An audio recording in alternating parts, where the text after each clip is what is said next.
Okay, hey everyone. Jason here from the Whistle Shop in Waterford, Michigan.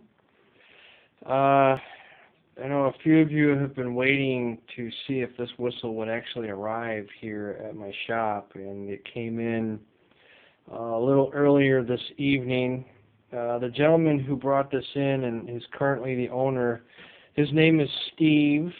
He owns a tree company, and Steve and I are going to do some barter and trade work together. He's going to be the one that will be taking down our large tree next to our shop here so that we can proceed with the expansion of the outside portion that's been on hold and putting up our Grand Trunk Railroad searchlight signal and all the other antique railroad signs.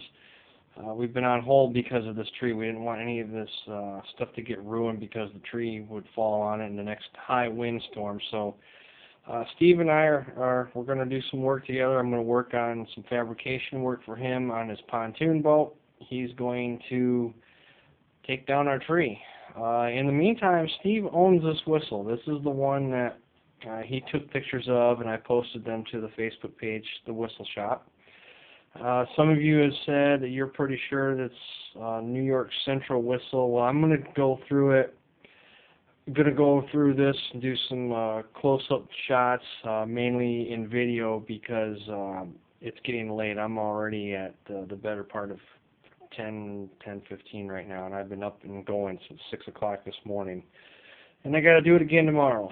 So anyway, I'm blabbing on here. Let's go through this whistle here.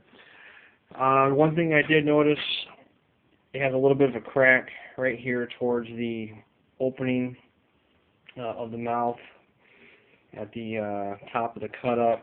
I guess it was like that when he found it, from what he told me.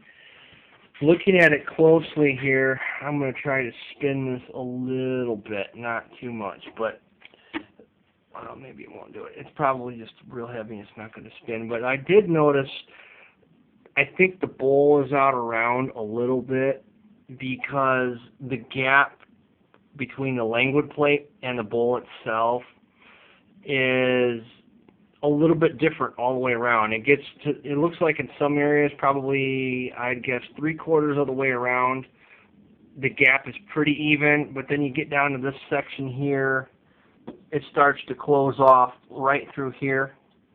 I don't know if you can see that on the video, but my phone here is probably not the greatest thing to take video with, but that's all I got. But it's kind of closed right there. I'm going to do another video after I get this thing opened up.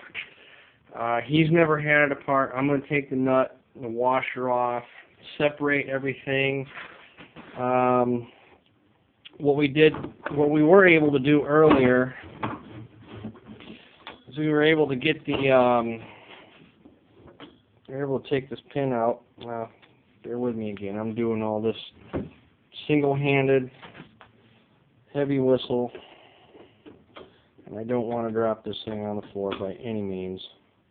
It's going to get dark here for a second. Okay, I pulled the pin out, the pin that holds the lever in place. I guess it was missing some sort of cotter key or something. Maybe some of you guys out there can help me to understand what kind of pin goes through that, if there's a specific pin or if it's just like a cotter pin or something. Leave your comments on this video so I have a better understanding and know what goes in this. Back up a little bit here. The lever comes out. Lever looks pretty good. I mean, it's got its wear and tear. It seems to be pretty straight. Few close-ups here. It's painted red. I don't know if that's original to the whistle or if that was done at a later date. I'm going to set that down. The plunger, or the valve, or whatever you guys, I believe you call it the plunger here. This looks pretty good. This is all cast iron, or not cast iron, but cast brass or bronze. I'm not exactly sure.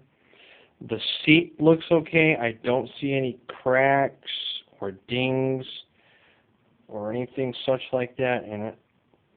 The next video I'll try to get a close-up inside the bowl housing where this actually goes to, but for many of you out there, this is the type of valve that we're going to try to start developing here.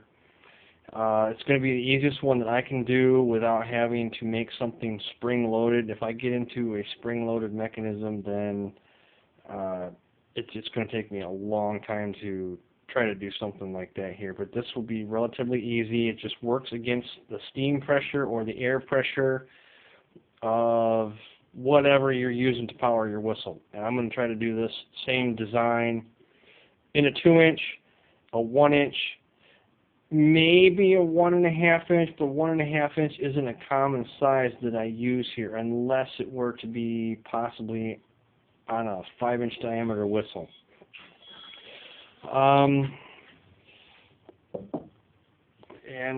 I got another whistle being built right now for a local customer here in our area. If you can see, I got to cut the tops out, weld them, grind them, and then I'll be done with that whistle.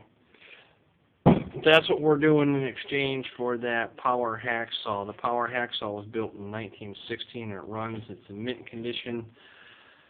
So we're doing a lot of barter and trade work right now here at the shop. The best way that I do work and like to do work.